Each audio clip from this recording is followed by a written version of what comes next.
This is CBC Winnipeg News.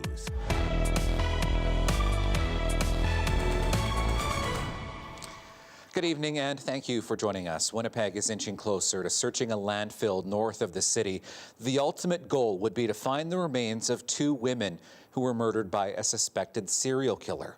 More on how the city is lining up experts and looking for money for a potential excavation just ahead. But first, Emily Brass on how families of other missing and murdered women want to see these women brought home. Sue Caribou often comes to this park to drum and pray for the missing and murdered, including her niece. 31-year-old Tanya Niepenak went missing in 2011. Police spent 6 days searching for her at the Brady landfill in 2012, but Niepenak was never found. Her aunt believes the search was mostly for show. They weren't trying hard enough. I think they wanted the family to just hush-hush and do a little action so the family will be hush-hush for a while. Caribou fears the families of women believed to be in the Prairie Green landfill are hitting the same roadblocks. I've been living this all my life. Murdered and no justice, and now missing, no search. Like, where's the justice system for our people? There is no justice for our people. It's a struggle every single day for so many families. Bernadette Smith's sister went missing 14 years ago. She says all these years, her family has largely been left to lead the search themselves. The NDP MLA is pushing police and the province to do a study on whether a search can be done safely. Police began to suspect back in June the remains of Morgan Harris and Mercedes Myron ended up at Prairie Green, but they decided not to search. Caribou says there can be no closure until the women are brought home. Who the hell wants to come up to the dump to visit a loved one? Our loved one don't belong in the trash. She says she's still praying and looking for her niece every single day. Emily Brass, CBC News, Winnipeg. The chair of Winnipeg's police board says officials are trying to find a way to conduct what he calls a meaningful search. Now, police did not launch a search for these two women, the victims of a suspected serial killer at the Prairie Green landfill in the arm of Rosser, because they believe the bodies are compacted below tons of waste. Police Board Chair Marcus Chambers says the police are trying to manage the expectations of the victims' family members and the community at large, while also exploring some form of a way to conduct a search. We're also going to consult with industry experts, whether it's forensic anthropologists, whether it's waste management experts, whether it's excavating experts. Chambers says companies with expertise are approaching the city with offers to help. Now, the news this week has been a lot to handle, and stories like these can be triggering or upsetting to many people. There are several phone lines you can call if you need support, including 211. You can also call Gani Ganichik at the number on your screen, 204-594-6500, or Manitoba Kiwatanawi Okamakinak at 1-800-442-0488 or 204-677-1648. You'll also find these numbers listed on our website, cbc.ca/Manitoba. We're learning more tonight about a woman who was found unresponsive in a St. Boniface bus shelter this week and later died. That woman's name was Kayla Ray. Her family is now mourning her death, remembering her as a helpful, kind, and compassionate woman.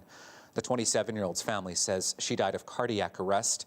Her mother says hearing the news of her daughter was like a smack in the face. She was funny. She was hilarious. Like, if you were down and out, she would just put a smile on your face by just looking at you. And she would say the stupidest things.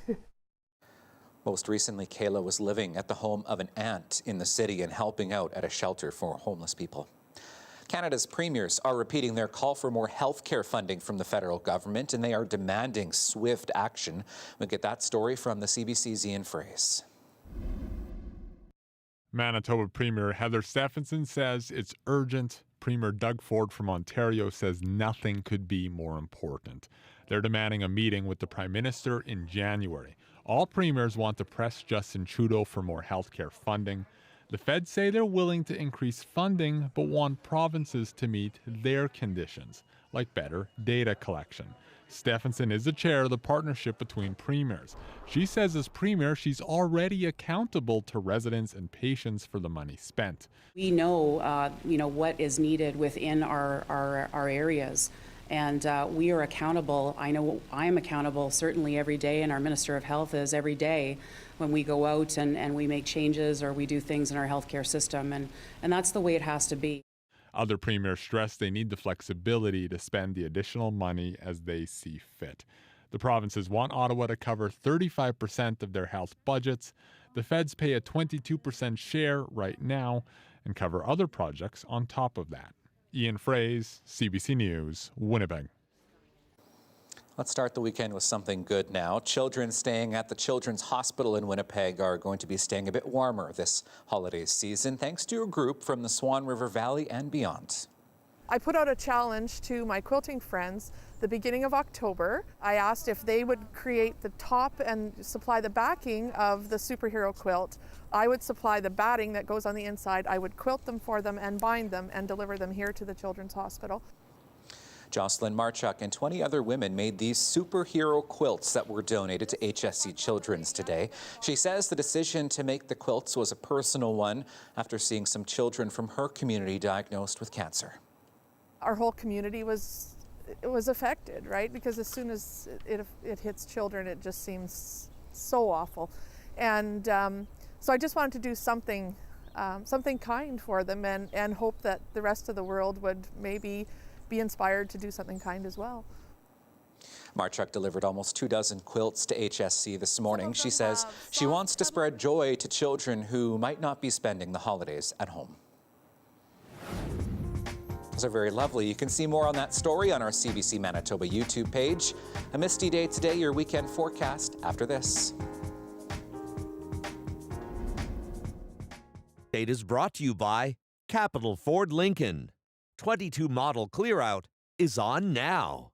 Welcome back. Well, we are expecting some snow in parts of southeastern Manitoba. This could be some freezing rain through the overnight through the Red River Valley. Could even see some of that through Winnipeg this evening. Waking up tomorrow morning, mainly cloudy skies, still some snow out into northwestern Ontario, generally 2 to 4 centimeters coming through the day on Saturday. As we get into Sunday, we start the day again cloudy. It's going to be a predominantly cloudy weekend, at least here in the south. Some sunshine in the north, but we do see some more snow moving in as we get into the later part of Sunday and into Monday.